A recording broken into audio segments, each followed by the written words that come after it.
"Marry me tonight." Those 3 words fell from the lips of the most dangerous man in South Korea, and the night went completely still. The fountain hummed. Seoul glittered beyond the garden walls like a city made of shattered diamonds. And Amanda Obi stood there, barefoot on cold stone, staring at a man whose hands were trembling for the first time in his entire life. This was the man that entire governments feared. The man that made billionaires sweat simply by entering a room. The man who had looked through every woman who ever stood before him, as though they were made of glass until tonight. But what nobody knew, what nobody could possibly understand yet, was why this moment was so much more devastating than it looked. Because this was not just a man asking a woman to marry him. This was a fortress, built over 6 years of blood and silence and unimaginable pain. Finally, completely, catastrophically cracking open. And the question burning right now is not whether she said yes. The question is what on earth happened between a ruthless mafia boss forbidden to love and a young woman from Lagos, to bring the most untouchable man in South Korea to his knees in a hotel garden at midnight. If you are new here, welcome. You are exactly where you need to be.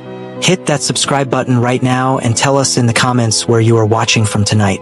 Because this story, this one right here, is going to make you feel something you were not prepared for. Now let's go back to the very beginning, because what happened before that garden will change everything you think you know about this night. His name was Baek Tae-young, 29 years old, and the name in Korean meant son, which was perhaps the most devastating irony anyone who actually knew him could imagine. Because there was nothing warm about Baek Tae-young, nothing bright, nothing that invited you closer or made you feel safe in his presence. He was the kind of cold that did not announce itself. The kind that simply settled into a room and stayed there, quiet, permanent, and absolute.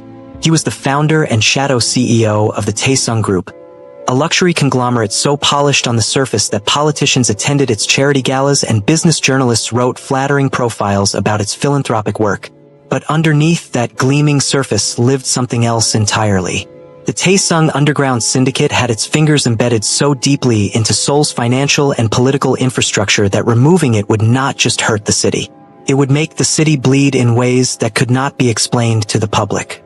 Men who crossed Taeyong did not get second opportunities. Deals that fell through his hands did not fall anywhere good. And the few people who had ever attempted to challenge his authority directly had each, in their own particular way, quietly ceased to be problems. Nobody asked how. Nobody wanted to know. He moved through Seoul like a shadow that had learned to wear a suit. 3 black vehicles. 6 men. Eyes that processed every room in under 4 seconds and found the exits before they found the people. He accepted water at events and declined everything else. He shook hands without warmth and made eye contact without welcome. And he had mastered, with the kind of precision that only comes from years of deliberate practice, the specific art of looking at a person without seeing them at all. But here is what nobody at those galas knew. Here is what none of those business journalists ever discovered. Here is the thing that Elder Choi, the man who shaped Taeyang's empire with iron hands and colder wisdom, had buried so effectively that even Taeyong himself rarely allowed it to surface anymore. 5 years earlier, Baek Taeyong had loved someone. Not cautiously, not strategically, not the way a careful man loves, with one eye always watching the door.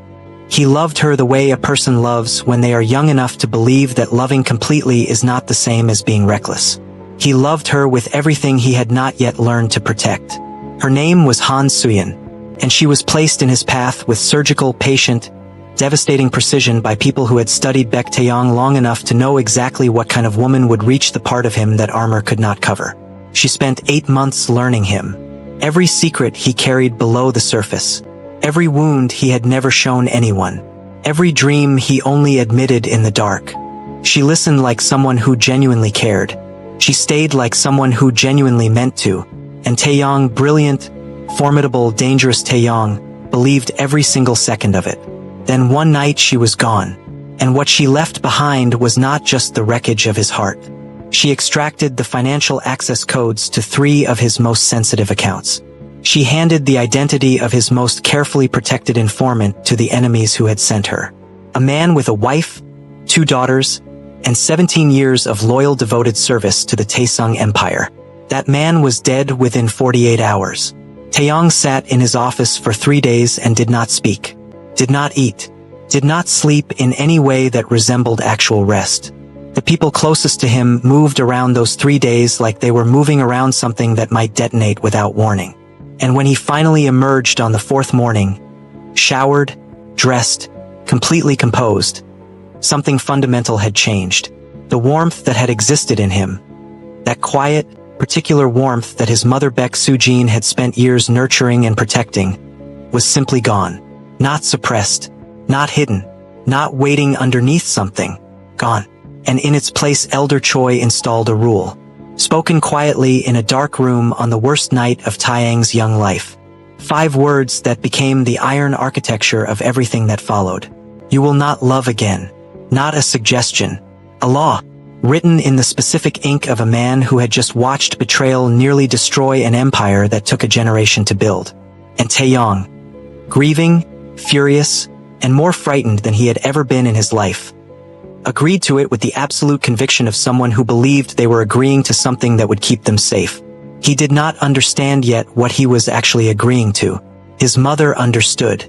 Baek Soo-jin, graceful, perceptive, quietly formidable, watched her son seal himself shut from the inside and felt something break in her chest that never fully healed.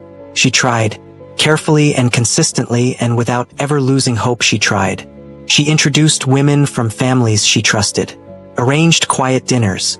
Created opportunities with the patient precision of a woman who loved her son more than her son loved himself. A Chaebol heiress pursued Taeyang for 8 relentless months. Beautiful, accomplished, genuinely warm. He was courteous for exactly 1 evening and unreachable every day thereafter. She gave up exhausted and confused. A cardiac surgeon his mother genuinely adored. Funny, he looked at his hands for a long moment. I don't know how anymore, Iyama, he said quietly.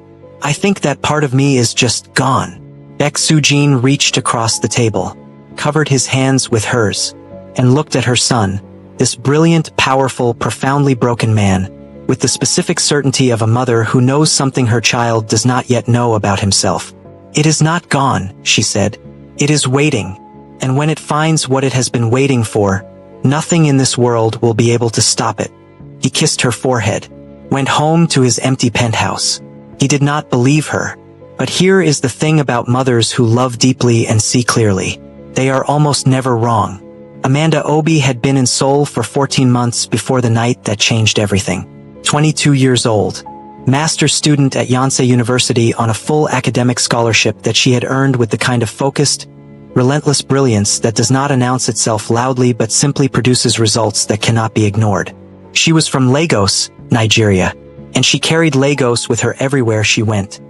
Not as nostalgia, not as homesickness, but as foundation, as the specific, unshakable ground beneath everything she was. Her mother Grace Obi had raised her alone in a small house in Lagos on a seamstress income and an absolute refusal to raise a daughter who did not know her own worth. Grace worked 12-hour days without complaint. She sang while she worked without knowing she was singing. She fed Amanda on jollof rice and on 3 principles that became so deeply embedded in her daughter that they were indistinguishable from personality. Be kind without being weak. Be confident without being cruel. And know your value so completely that no person and no circumstance, no matter how powerful, no matter how overwhelming, can ever make you forget it for even a single moment. Amanda absorbed all 3 the way roots absorb water. Quietly, completely, permanently. She arrived in Seoul with 2 suitcases and her grandmother's gold bracelet on her left wrist, and her mother's voice sitting in her chest like a compass that worked in every language. Seoul received her the way great cities receive people who arrive with open eyes, with overwhelming complexity and occasional loneliness and sudden breathtaking beauty appearing without warning in the most ordinary places. She found a small apartment in Mapogu. She learned enough Korean in 3 months to navigate daily life. Not perfectly but enthusiastically, which endeared her to the Halmini at the Pojangmaka near her university who gave her extra tekbaki every single time. She tutored undergraduates 3 evenings a week. She called her mother every Sunday morning without a single exception. She built something real and quiet and genuinely hers in a city that did not know her name. She also had something that Seoul, for all its sophistication and glitter and carefully performed excellence, encountered very rarely. She had presence. Not the performed kind, Not the kind that announces itself and demands acknowledgement. The kind that simply exists so fully and so genuinely that everything artificial in the surrounding environment becomes suddenly, uncomfortably visible by comparison. The kind of presence that makes a room feel different without doing anything to make it feel different. She was not looking for Baek Tae-yong. She was not looking for a mafia boss or a powerful man or a love story or an adventure. She was 22 years old and building a life with careful hands, and she arrived at the Lotte Hotel Seoul Annual International Business Elite Gala simply as herself, because her faculty dean Professor Lim Hyung-soo had looked at her across a seminar table 3 weeks earlier and said with quiet conviction, "You belong in rooms where decisions are made. Consider this your introduction." She wore a deep wine-colored dress she had spent 3 weeks saving for, her grandmother's bracelet, her mother's small pearl earrings, and that quality of presence that required absolutely no accessories and that would, within 3 hours of walking through those ballroom doors, do something to the most emotionally fortified man in South Korea that 6 years of iron discipline had failed to prevent. She had absolutely no idea. The Lotte Hotel Seoul on a Thursday in October was precisely the kind of environment that reminded you exactly how much power looked like when it dressed itself up for an evening. 500 of the most influential names in Korean business, politics and culture filled the 32nd floor ballroom. Crystal chandeliers throwing light across imported flowers. A string quartet performing in the corner with the discreet excellence of people who understood their purpose was atmosphere rather than attention. Women in gowns that cost more than most people's annual salary moving through conversations that shaped the country's next quarter. And then the energy shifted. Not dramatically, not with any single obvious signal, just shifted. The way a room shifts when something genuinely dangerous enters it. Conversations dropped half a volume. Backs straightened almost imperceptibly. Eyes moved with careful, calculated awareness toward the entrance. Baek Tae-yong walked in at 9:15. 3 vehicles outside. 6 men flanking the perimeter. And Tae-yong himself moving through the crowd like water moves through a space. Finding every gap, touching every surface, controlled and quiet and absolutely inevitable. Black suit that looked like it had been constructed specifically for his body by someone who understood that clothing on a man like this was not decoration but statement. His father's watch on his left wrist. Dark eyes conducting a comprehensive assessment of the room in under 4 seconds. He moved through the crowd conducting the invisible business that events like these existed to facilitate. 30 seconds with a government minister. A look exchanged across the room with a banking executive that communicated an entire negotiation without a single word. A brief, controlled smile deployed in the direction of a foreign diplomat that meant nothing emotionally and everything strategically. His most trusted man Kang Do-won moved 3 precise steps behind him. In 9 years of service, Do-won had developed an almost supernatural ability to read Taeyang's silences and movements and the specific quality of his attention. He knew every version of his employer's stillness. The controlled stillness of a man conducting business. The dangerous stillness of a man making a decision. The cold stillness of a man who had already decided and was simply waiting for the appropriate moment. So when Taeyong stopped moving, not dramatically, not obviously, but with a particular quality of arrested attention that Do-won had genuinely never witnessed before in 9 years, Do-won noticed it immediately. He followed his employer's gaze across the ballroom. Near the far window, a young woman, wine-colored dress, long braids, standing completely alone, not nervously, not self-consciously, but with the kind of easy, unperformed self-possession that made everything around her look slightly theatrical by comparison. She was looking at Seoul's nightscape through the floor-to-ceiling glass with the unhurried contentment of someone who found the view genuinely interesting and needed no one's permission to find it so. 3 men approached her over the next 20 minutes. Do-won watched all 3. Each one left looking pleasantly bewildered.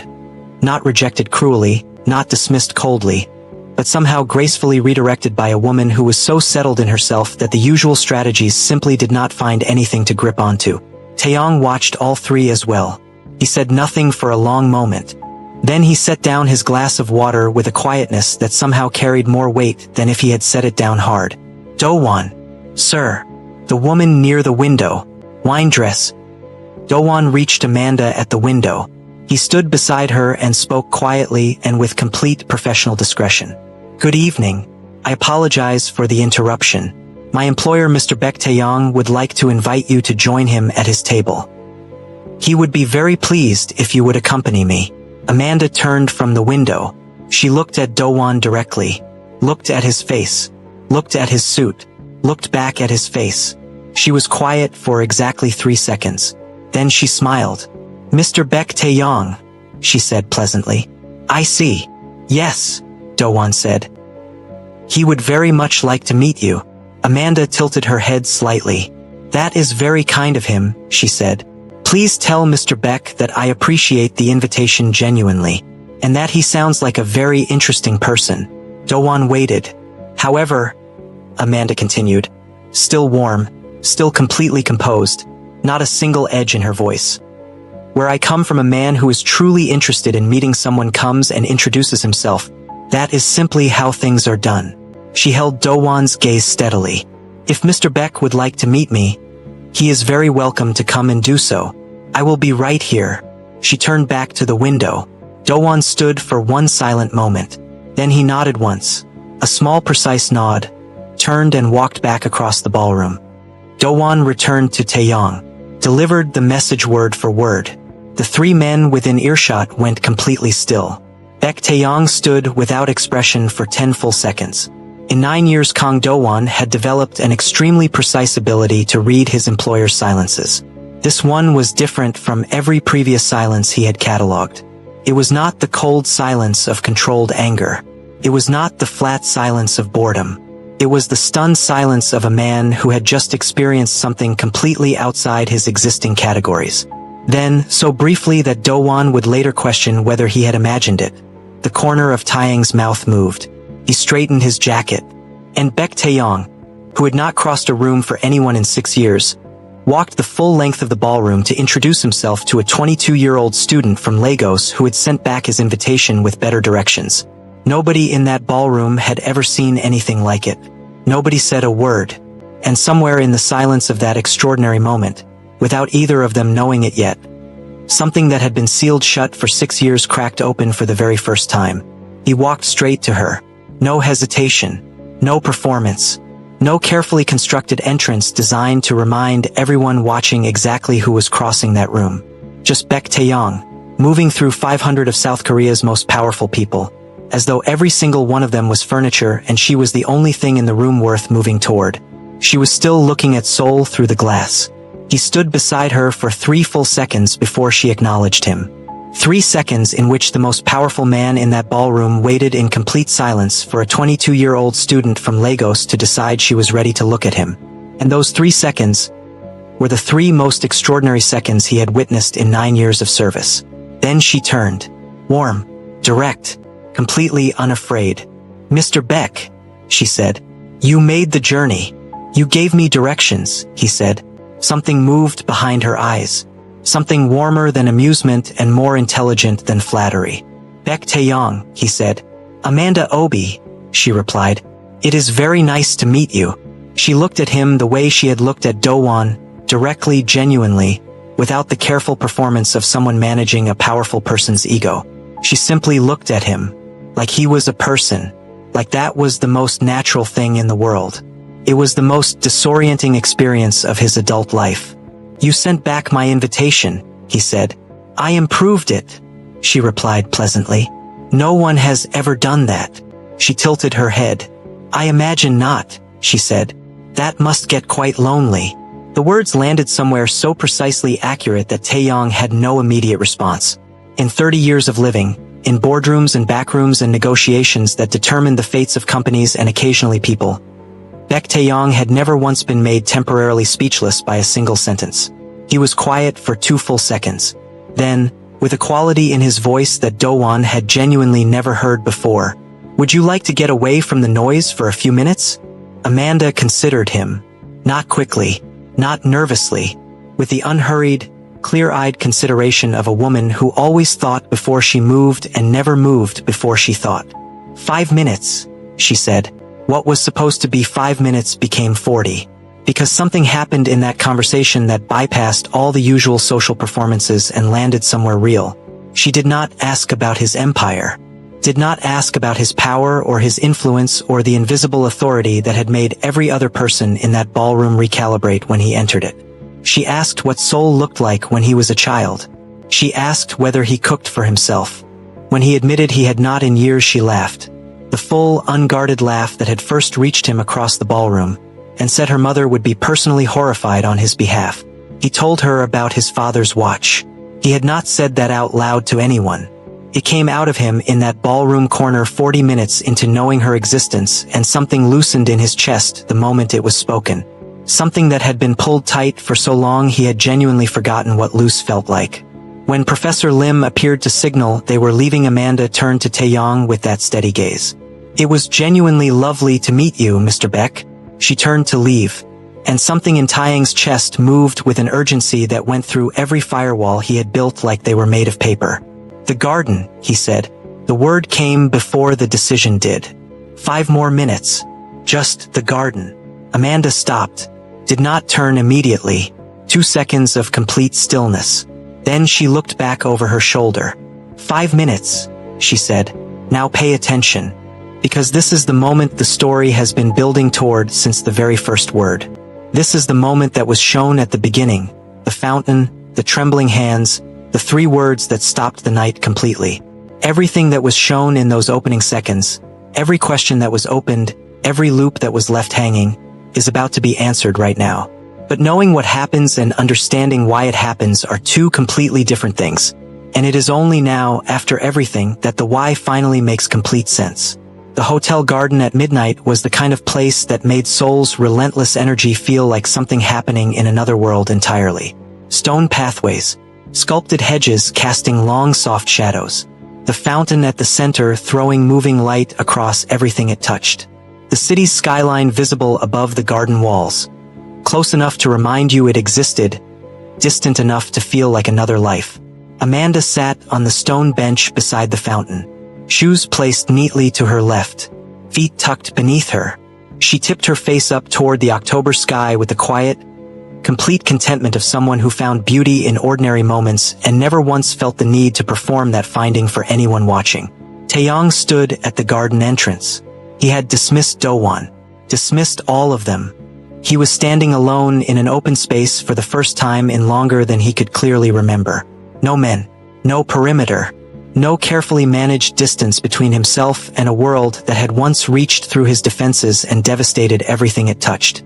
He stood at the entrance and looked at this woman, sitting barefoot beside a fountain in the middle of his city as though she had always belonged there, and felt something moving through him that had no name because he had spent 6 years making sure he would never need a name for it. The terror of it was enormous. He sat beside her anyway. Neither spoke for almost 2 full minutes. Not uncomfortable silence. The specific quality of silence that only exists between 2 people who are both paying complete, genuine, undivided attention to the same moment. The fountain hummed. Sol glittered. October air moved softly between them. "Sol is beautiful at night," Amanda said, not to fill the silence. Simply because it was true. "I stopped seeing it," he said. She turned and looked at him. "That happens," she said quietly, "when you stop looking." They talked for 2 hours. He told her things he had not said aloud in years. The memory of his mother teaching him to make doenjang jjigae when he was 7. Her hands over his hands on a wooden spoon. The kitchen steamed and warm and completely safe. He had not thought about that memory in years. It arrived on his tongue fully formed as though it had been waiting for exactly this conversation to be spoken. She told him about her grandmother's bracelet, about arriving in Seoul and being simultaneously overwhelmed and in love with the city within 48 hours, about her mother calling every Sunday morning without exception and how missing even one call felt like losing gravity. "You love her very much," he said. "She is the reason I know how to be," Amanda said simply. Something shifted in the space between them. He looked at her. Really looked the way he had not allowed himself to look at anyone in 6 years, and felt it happening in real time. The thing Elder Choi had built the rule to prevent. The thing Suyin's betrayal had made him certain he would never survive a second time. The thing his mother had promised was not gone but only waiting.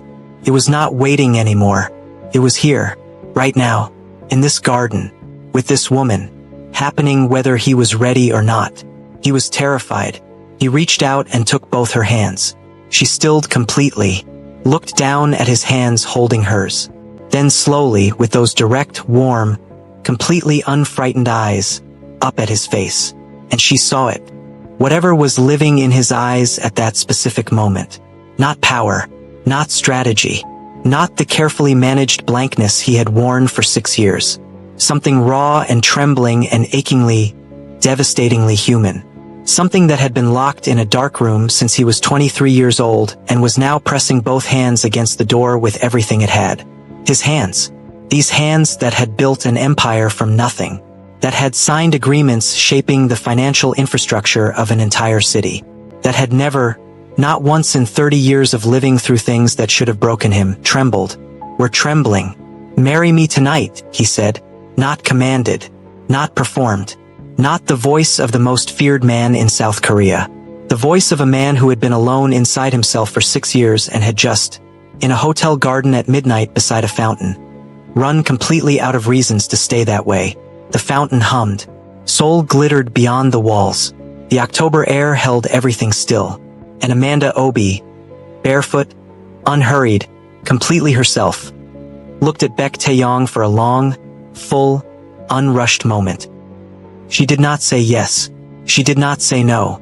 She looked at him, at his trembling hands, at the raw, unguarded thing living in his eyes, and she said something that went through Baek Taeyong like a blade made entirely of truth. "You don't want a wife tonight, Taeyong," she said softly, not cruelly, not with judgment, with the specific, careful gentleness of someone who sees a wounded thing clearly and refuses to pretend otherwise. "You want someone to make you feel safe. And I understand that more than you know." He said nothing. His hands were still holding hers. "I will not say yes tonight," she continued. "But I will say this, I see something in you. Something real. Something underneath everything you have spent years building on top of it. And whatever that thing is, it is worth knowing." She squeezed his hands once. Gently. Finally. "Come find me when you are ready to be patient." She released his hands, picked up her shoes from the stone beside her, and walked back through the garden toward the light, unhurried, barefoot, completely herself, without looking back once. Baek Taeyong stood alone beside the fountain for a very long time. The city glittered beyond the walls. The fountain hummed. October air moved through the garden carrying the last of the late roses. And the most feared man in South Korea stood in the middle of all that quiet beauty, feeling something he had not felt in 6 years. Something he had no clean category for because he had spent 6 years making sure he would never need one. He felt hope, and it terrified him more than anything that had ever threatened his empire. 3 days later, he appeared at the Yonsei University campus at 8:15 in the morning. No convoy, no Dowon, no carefully managed distance between himself and the world. Just Taeyong in a dark coat standing near the entrance to the business faculty building, looking, for the first time that Kang Do-won had ever witnessed, like a man who was genuinely uncertain about something. Amanda came through the doors with a travel cup of coffee and her shoulder bag and that unhurried, grounded stride. She saw him, stopped, tilted her head in that particular way she had, the way that meant she was thinking before she spoke. "You found me," she said. "You said come find you," he replied. She studied him for a moment, looked at his hands, looked at his face, read something in both that she chose not to name out loud. "I did," she agreed. She held out her travel cup. "I only have one. You can have half." He looked at the cup. He took it. And that sharing a travel cup of coffee at 8:15 on a Tuesday morning outside a university building in Mapogu was the most intimate thing Baek Taeyong had experienced in 6 years, which should have frightened him, which did frighten him, which he chose anyway. What followed was the most important and most painful education of his life. He pursued her with the focused intensity of a man who had made a decision. She welcomed his presence without surrendering a single piece of herself to accommodate it. The dynamic between them was unlike anything he had navigated before, and Taeyong had navigated everything. Boardrooms, negotiations, confrontations that ordinary men did not survive. He had a precise, practiced response for every situation life had ever placed him in. Amanda Obi did not fit inside any of his practiced responses. She was warm without being available, present without being consuming, genuinely interested in him, in the real him, the underneath him, the him that existed before Suyin and Elder Choi and 6 years of iron discipline, in a way that should have felt invasive but somehow felt like the first breath after being underwater for a very long time. And she had boundaries, not walls. Taeyong knew walls. He had built the finest walls in South Korea. These were not walls. These were something quieter and far more formidable. These were the boundaries of a woman who knew precisely who she was and precisely what she deserved, and held both with such natural, unperformative certainty that attempting to cross them did not feel like hitting resistance. It felt like walking into clarity. The first time he canceled plans without explanation, retreating into the cold safety of distance when closeness felt too much like vulnerability. She sent him one message. "I hope you are okay. I am here when you are ready. No guilt, no punishment, no performance of hurt carefully designed to pull him back through obligation. Just a door left open and a light left on." He called within an hour. The second time he did it, she sent the same message. He called in 40 minutes. The third time he did not cancel. He sat with the discomfort of being close to someone and chose it over the familiar relief of distance. It was one of the hardest things he had done in years. Amanda noticed, said nothing about noticing, simply smiled at him across the restaurant table with a warmth that made him feel, for the first time in a very long time, like choosing closeness was not the same as choosing danger. But the walls did not come down easily. They never do. Not the walls built over 6 years of genuine pain. There were evenings he arrived cold, deployed the controlled, expressionless blankness on her that worked on absolutely everyone else in his life. The blankness that ended conversations and closed rooms and made people recalibrate their entire approach to him within 30 seconds. Amanda would look at him with those direct, unfrightened eyes and say quietly, "You don't have to do that with me. I am not her." The first time she said it, he left without responding. Drove home in complete silence. Sat in his empty penthouse and stared at the city for 2 hours and felt something move in his chest that he refused to name. The second time he said, very quietly, almost inaudibly, "I know." The third time he said, "I'm sorry." 2 words, 8 letters. The most vulnerable thing Baek Taeyong had said to another human being in 6 years. They came out rough and unpracticed, like something that had forgotten how to be spoken. And Amanda looked at him when he said them with an expression that was not triumph or satisfaction or relief. It was simply recognition, like she had always known those words were in there, like she had simply been waiting with patient, unshakable certainty for them to find their way out. His mother Baek Sujin met Amanda on a Sunday afternoon 6 weeks into everything. Taeyong brought her to his mother's home for lunch with the specific nervous energy of a man who understood, without being fully ready to admit it, that this introduction meant something he was not yet prepared to name out loud. He drove with his hands tight on the wheel and said almost nothing for the entire journey, and Amanda sat in the passenger seat looking out at Seoul's Sunday streets with complete, comfortable ease, and occasionally pointed out things she found beautiful. A street vendor arrangement, a child chasing pigeons, a row of persimmon trees going orange along a quiet road. He looked at everything she pointed at. He had not looked at his city like that in years. Sujin opened the door and took exactly 3 seconds to look at Amanda before her eyes moved to her son. And in those 3 seconds she read everything. She saw how he was standing, the particular quality of his stillness, different from his usual stillness, warmer somehow, more alive at the edges. She saw the way he positioned himself slightly toward Amanda without appearing to realize he was doing it. She saw what was living in his eyes that she had not seen since he was 22 years old. She smiled at Amanda with her entire face. "Come in," she said warmly. "I made far too much food. I always make too much when it matters." Lunch lasted 3 hours. Amanda helped clear dishes without being asked.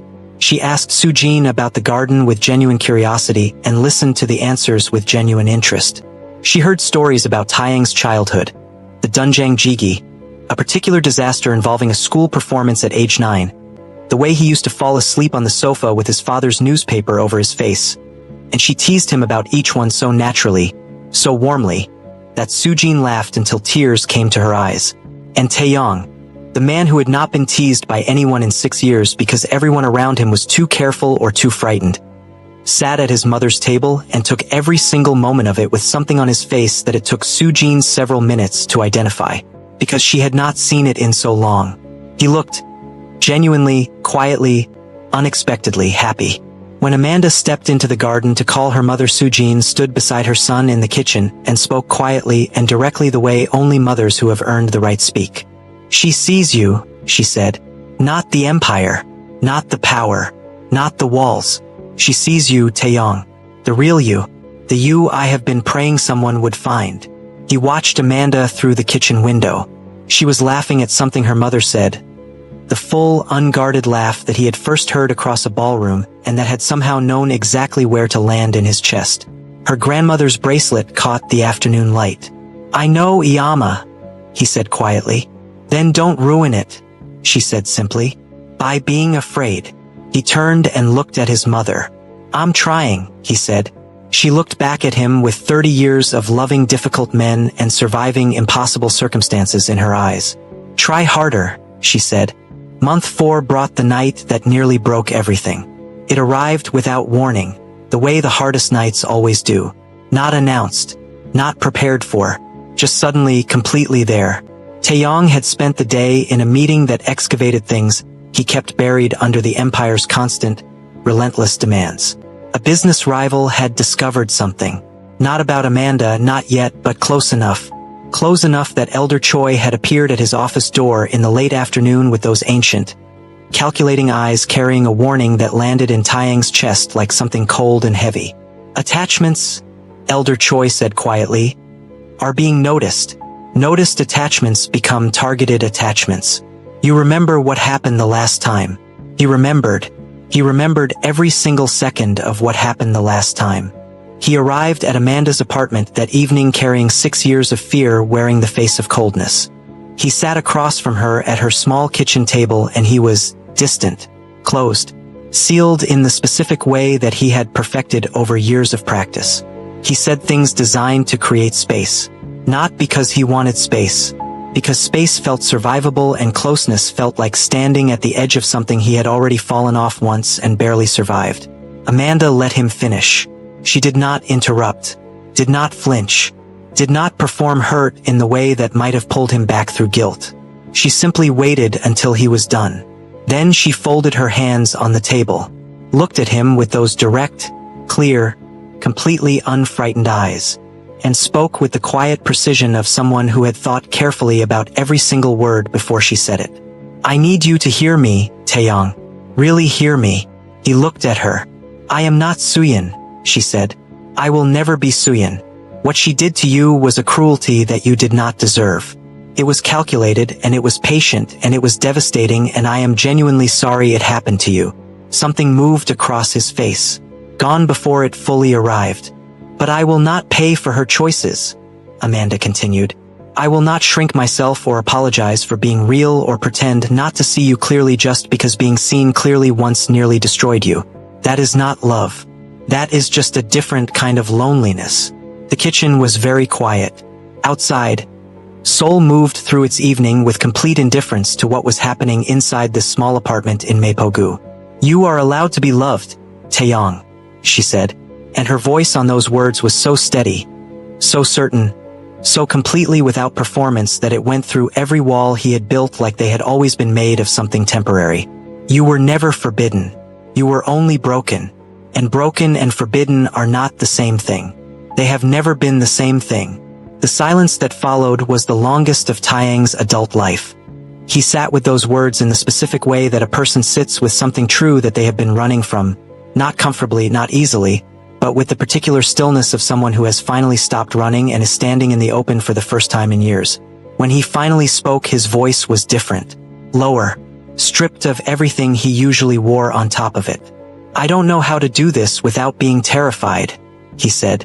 Amanda looked at him across the small table in her small apartment in her small life that was more genuinely full than anything he had built in his enormous one. "I know," she said simply.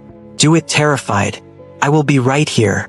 And then Baek Taeyong, the man whose name meant son, the man that governments feared, the man who had not shown a single person his real face in 6 years, did something that he had not done since the night Suyin disappeared. He let someone see him cry.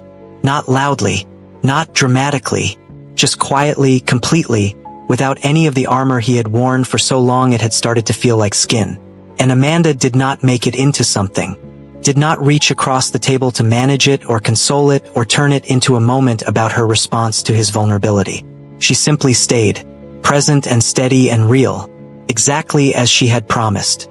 It was the most important night of his life, but it was not the last hard one, because Elder Choi was not finished. 2 weeks after the kitchen table night, Elder Choi arrived at Taeyang's office with something more specific than a warning. He had discovered Amanda's name, her university, her apartment in Mapogu. He laid the information on Taeyang's desk with the calm efficiency of a man delivering a business report. "She is exposed," he said simply. "Which means you are exposed. The Hanjin faction has been watching your movements for 3 months. If they identify her as a vulnerability..." "Enough," Taeyang said. His voice was very quiet. The kind of quiet that, in Taeyang's specific register, meant something that nobody in that office wanted it to mean. Elder Choi looked at him. "This is exactly what happened with..." "I said enough." The room went completely still. Elder Choi studied his employer for a long moment. Studied the set of his jaw. The particular quality of his stillness.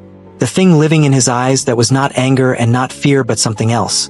Something that Elder Choi had spent 5 years successfully preventing and was now looking at fully formed across a mahogany desk. He left without another word. Taeyang sat alone in his office for a long time after the door closed. Then he called Do-won. "I need a security arrangement," he said. "Discreet, permanent, around a specific address in Mapogu. She does not know about it. She will not know about it. Nothing touches her." "Understood," Do-won said. And Do-won, "Sir, if anything comes near her, you call me first. Before anything else, you call me first." A pause. "Understood," Do-won said again. And in his voice, beneath the professional precision, was something that sounded almost like relief. Like a man who had waited 9 years to hear his employer say something exactly like that. Amanda never knew about the security arrangement. She knew something had shifted in Taeyang after that night at her kitchen table. Not that the difficulty was over. It was not over. It would not be over for months. And there were still evenings he retreated and mornings he arrived with his walls freshly reinforced as though the night had rebuilt what the day had dismantled. But something fundamental had changed. He was choosing differently. Imperfectly, inconsistently, with visible effort and occasional spectacular failure, but choosing. He started cooking. Small things at first. Badly. Amanda received a message one Thursday evening that said only, "Dunjang Jigi. It is terrible. Come anyway." She arrived at his penthouse to find him standing in his kitchen in a white shirt with his sleeves rolled up looking at a pot with the focused, slightly offended expression of a man who has been defeated by a recipe and refuses to fully accept it. She walked in, looked at the pot, looked at him. "It smells right," she said generously. "It tastes wrong," he said. "Move," she said. She stood beside him at his stove in his penthouse kitchen overlooking Seoul's nightscape and fixed his Dunjang Jigi with the easy competence of someone who had learned cooking as a language rather than a skill. And Taeyang stood close beside her and watched her hands and felt something so quiet and so enormous moving through him that he had to look away before she saw it on his face. His mother called the following Sunday. "Do-won tells me you cooked," she said. "Do-won talks too much," he replied. Sujin laughed. The deep, satisfied, full-hearted laugh of a woman whose prayers were being answered in real time. Month 6, Month 7, Month 8. Each one brought its own specific difficulty and its own specific breakthrough. Each one brought Taeyang slightly further from the man who had sat in a dark room and agreed to a rule written in fear, and slightly closer to the man his mother had always known was in there underneath everything that had been built on top of him. Amanda never pushed, never demanded, never made him feel ashamed of how slow the dismantling was. She simply held her own ground with one hand and held space for his becoming with the other, and she did both with a grace that continued to astonish him every single time. One evening, Month 7, a quiet Tuesday, rain against the penthouse windows. He looked at her across his living room while she was reading and not paying attention to him at all, and felt it so completely and so clearly that there was simply no point pretending anymore. He loved her. Not the ghost of love. Not the frightened outline of it. Not the distant, muffled version that lived behind walls and called itself something safer. He loved her the way he had forgotten people could love, with his whole self, with nothing withheld, with a completeness that should have terrified him and instead felt like the first solid ground he had stood on in 6 years. He said nothing that evening, but the decision that had been forming in him for months became quietly, completely, permanently made. He went to see Elder Choi on a Monday morning in April. Not summoned, not scheduled. Taeyong arrived at the old man's office the way he arrived everywhere. Quietly, completely, without announcing himself until he was already there. Elder Choi looked up from his desk and read something in Taeyong's face immediately. Something that made him set down his pen with the careful deliberateness of a man preparing for a conversation he had been postponing in his mind for months. "You have made a decision," Elder Choi said. "I ended the rule," Taeyong said. "Not I am ending it. Not I am thinking about ending it. Past tense. Already done. Already finished." The way Taeyong made every decision that mattered. Completely, irreversibly, without leaving himself a door to retreat through. Elder Choi was quiet for a long moment. "She will make you vulnerable," he said. The same words he had used before. The same warning delivered in the same careful, measured tone. "She already has," Taeyong said. "And I have never been more certain of anything in my life." "Your father." "My father," Taeyong said quietly, "did not die because he loved my mother. He died because someone weaponized that love. Those are not the same thing. I spent 6 years believing they were the same thing. They are not." Elder Choi looked at him for a long, assessing moment. Those ancient eyes reading the specific quality of Taeyong's stillness the way they had read it for years, looking for uncertainty, for performance, for the particular kind of conviction that was actually just stubbornness wearing a different coat. He found none of those things. What he found instead was something he had not seen in Baek Taeyong since before Suyin, since before the rule, since before 6 years of carefully constructed emptiness. He found a man who was whole. Elder Choi picked up his pen. "Then go," he said simply, "and do not waste it." Taeyong drove to his mother's house.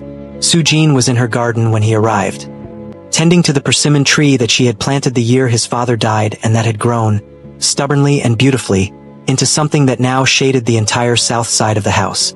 She heard him come through the gate and turned and looked at his face. She dropped her gardening gloves. Both hands came up to cover her mouth, because she could see it.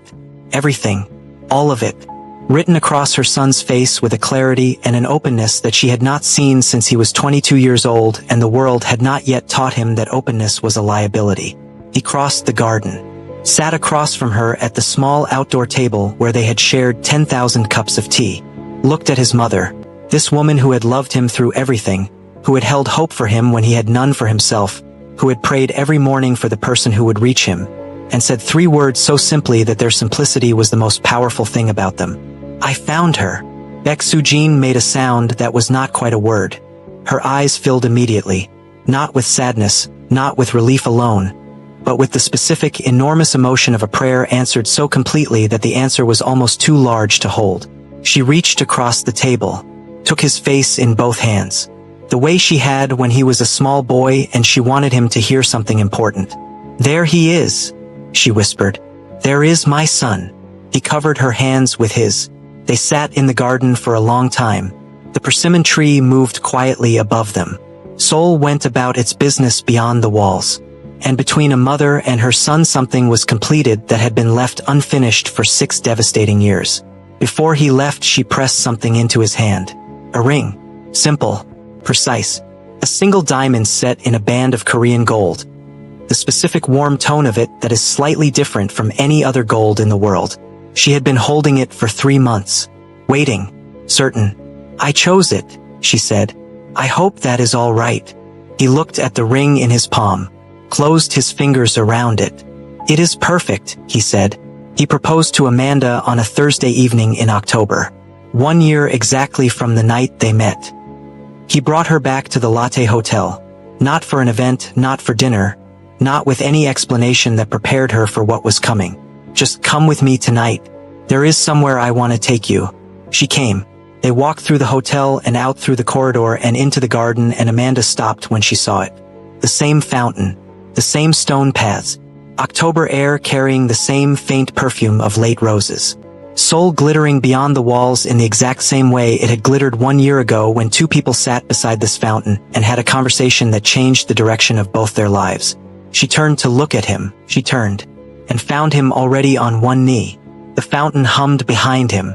Soul glittered beyond the garden walls. October air moved softly through the sculpted hedges carrying the last perfume of late roses.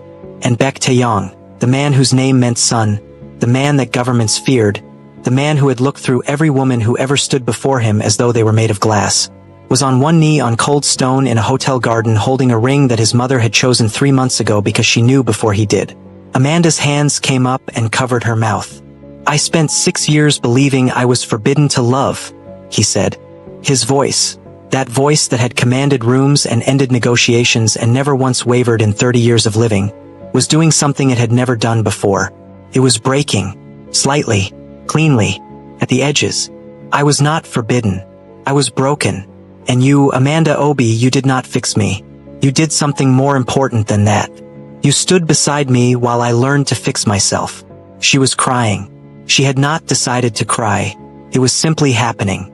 I asked you to marry me once before, he continued. Right here, at this fountain, 1 year ago tonight. And you said no. And you were right to say no. I was not ready. He paused, drew one slow breath. I am ready now. I am completely, terrifyingly, entirely ready. Will you marry me? Amanda stepped forward. She took his face in both hands, her warm dark hands against his pale face, and looked into his eyes from close distance and saw everything she had been waiting to see since the night he first crossed a ballroom for her. No walls, no armor, no distance, just him. Completely, irreversibly, beautifully him. Yes, she said. Baek Taeyong. Yes. He slid the ring onto her finger beside her grandmother's gold bracelet. Then he stood and pulled her close, not desperately, not dramatically, with the completeness of a man holding something he stopped believing he deserved and is only now allowing himself to feel the full weight of. She pressed her face into his chest. He pressed his face into her braids. The fountain hummed. Soul glittered. And for a long, still, perfect moment, nothing in the world moved. She called her mother that night from the hotel garden still wearing the ring. Grace Obi answered on the second ring. Amanda held up her hand toward the phone camera without saying a single word. The sound Grace made, that specific Nigerian mother sound that exists somewhere between a scream and a sob and a praise and a prayer all at once, traveled from Lagos across 11,000 kilometers of ocean and landed in that Seoul hotel garden and made Taeyong, standing 3 feet away, smile. Actually smile. The full, unguarded, completely real smile that his face had forgotten how to make for 6 years. He called his mother the following morning. Sujin answered and heard one sentence. Yama, I am going to marry her. She did not speak for 17 seconds. When she finally did, her voice was the voice of a woman whose most important prayer had just been answered so completely she barely had language for it. I know, she whispered. I have known since the Sunday she fixed your Dunjang Jigi.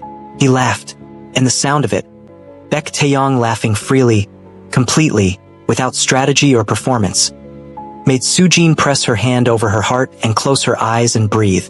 But the world that Taeyong had built over 6 years of blood and silence and iron discipline did not simply step aside because he found love. Came for them. 3 weeks after the proposal, Elder Choi walked into Taeyong's office and placed a single photograph on his desk. Taeyong looked at it. His jaw set. The photograph showed Amanda leaving her university building. It had been taken from a distance, professionally, by people who were not his men. The Hanjin faction, Elder Choi said quietly. They have identified her. They know what she means to you. They are going to use her. The silence in the office was enormous. You have 2 choices, Elder Choi continued. You end it with the girl, completely and publicly. Make them believe she means nothing. Or, he paused, you dismantle the empire. All of it. You remove yourself from this world entirely. No half measures. If you stay in this life, she will never be safe. Not for a single day. Taeyong looked at the photograph for a very long time. That evening he drove to Amanda's apartment. He sat across her small kitchen table, the same table where she had once told him he was not forbidden, only broken, and he told her everything. Every part of his world that he had kept carefully separate from her. The real weight of it, The real danger of it. The real cost of loving him. Amanda listened without interrupting. When he finished, the apartment was very quiet. "What are you going to do?" she asked. He reached across the table, took her hands. "I am going to choose you," he said. "I am going to choose you completely.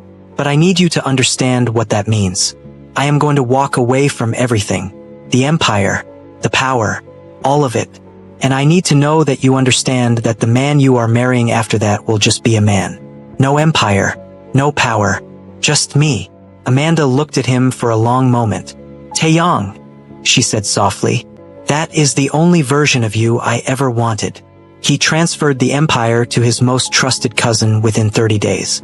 Not dramatically, not with a grand gesture. Simply, efficiently, completely, permanently. Elder Choi watched it happen with the expression of a man watching something he spent 6 years building being quietly folded and set aside. He said nothing, because somewhere beneath the iron discipline and the ancient calculating eyes, he understood. Grace Obi arrived from Lagos 3 days early and immediately took over Sujin's kitchen. The two women, one Nigerian, one Korean, stood side by side at the same stove speaking different languages and understanding each other completely through the universal language of feeding people they loved. By the second morning, they were sharing recipes. By the third morning, they were finishing each other's sentences through gesture alone. The wedding happened on a Saturday in March. Small, 30 people. The room glowing with candlelight and the specific warmth of people who genuinely loved the two people at the center of it. Amanda walked down the aisle in a dress that was quietly, perfectly, heartbreakingly beautiful. Taeyong stood at the end of it and stopped breathing for 2 full seconds when he saw her. When the officiant asked Taeyong if he took Amanda as his wife, he said, "I do." Quietly, directly, looking only at her face, like it was the most private thing he had ever said in public. 2 months later, they landed at JFK Airport in New York City with 4 suitcases and the specific terrifying, exhilarating energy of two people starting completely over in a country that did not know either of their names. America received them the way America receives people who arrive with nothing to prove, with overwhelming noise and brilliant possibility and the specific freedom of anonymity.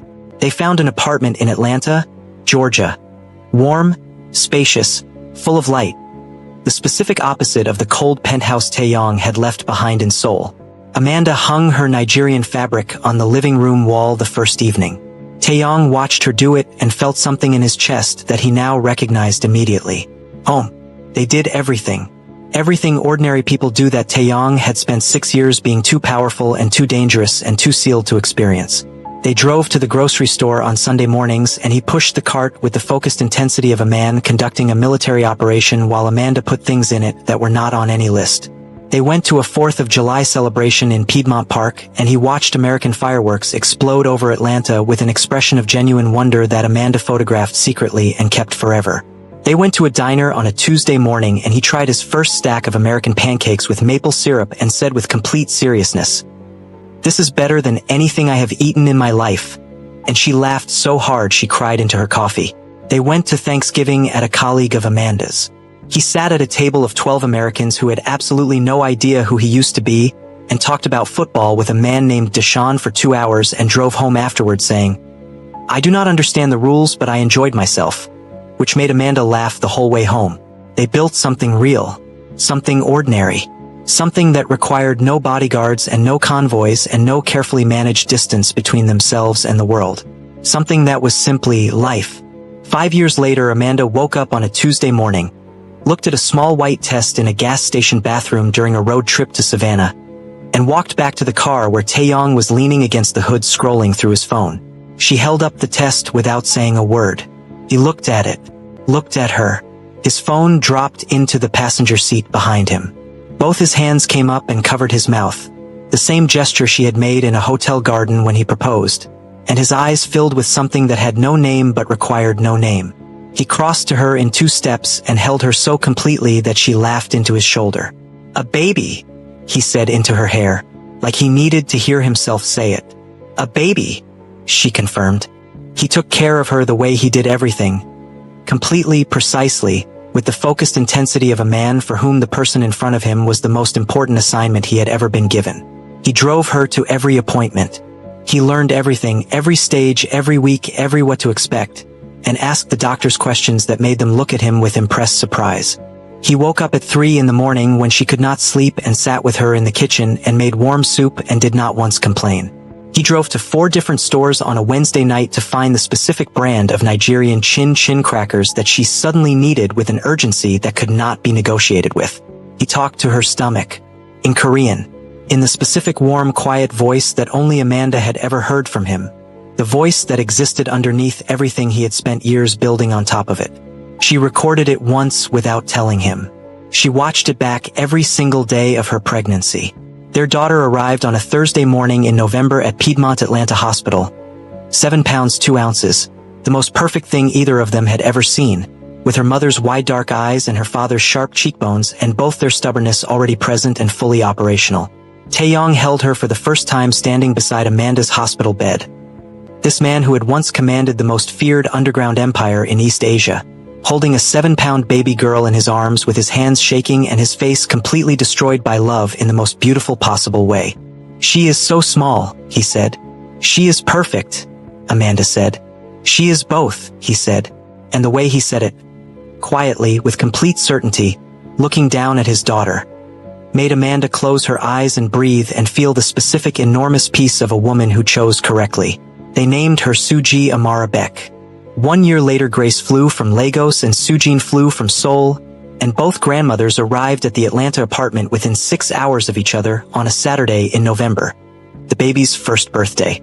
The apartment was loud and warm and full of the specific beautiful chaos of 2 grandmothers who loved the same child from 2 different worlds. Grace arrived with jollof rice and fried plantain and a head wrap for the baby that made everyone laugh. Sujin arrived with japchae and songpyeon and a tiny embroidered Korean pouch that made everyone cry. They sat on either side of the birthday baby, one grandmother on the left, one grandmother on the right, Suji Amara Beck between them, looking at both their faces with the calm, interested expression of a 1-year-old who had already decided she owned every room she entered. Grace looked across the baby at Sujin. Sujin looked across the baby at Grace. And without a single shared language between them, both women smiled the same smile. The smile of 2 mothers who each raised someone worth loving and watched that love build something that neither country, neither language, neither world could contain. Taeyong stood in the kitchen doorway watching his daughter between her 2 grandmothers and felt Amanda come to stand beside him. She slipped her hand into his. He looked down at her. "Are you happy?" she asked. He looked at his daughter, at his mother, at Grace, at the apartment full of warmth and noise and the beautiful ordinary chaos of a family that was never supposed to exist. Then he looked at Amanda. "I spent 6 years being the most powerful man in South Korea," he said quietly. "And I have never, not once, been as powerful as I feel right now." Amanda looked up at him. "That is because this," she said, gesturing at all of it, the baby, the grandmothers, the jollof rice and the japchae and the tiny embroidered Korean pouch and the head wrap and the birthday chaos and all of it, is the only kind of power that actually means anything. He pulled her close. She leaned into him. Suji Amara Beck laughed at something her grandmother Grace was doing with her hands. A full, unguarded, completely delighted baby laugh that filled the entire apartment and landed in every corner of it. And Beck Taeyong, the man whose name meant son, stood in the warm light of everything love had built and finally, completely, permanently, rose. And that is what real love does. It does not find perfect people. It does not find easy people. It finds the broken ones, the sealed ones, the ones who stopped believing. And it stays patiently, stubbornly, completely until they remember how to rise. That is the lesson. That is the story. And if this story reached something in you today, if it reminded you that real love exists, then it did exactly what it was supposed to do. If you have not subscribed yet, what are you waiting for? Hit that subscribe button right now and turn on your notification bell so you never miss a story like this one. These stories take everything. Every single word is written to make you feel something real. If this story moved you, if it reached something in you, let us know in the comments below. We read every single one. Like this video and share it. Share it with someone who needs to be reminded that real love exists. Share it with someone who has been broken by the wrong person and stopped believing the right one was coming. Because this story was for them. Thank you, from the bottom of my heart, for watching all the way to the end. That means everything. I will see you in the next story. Blackheart Ring.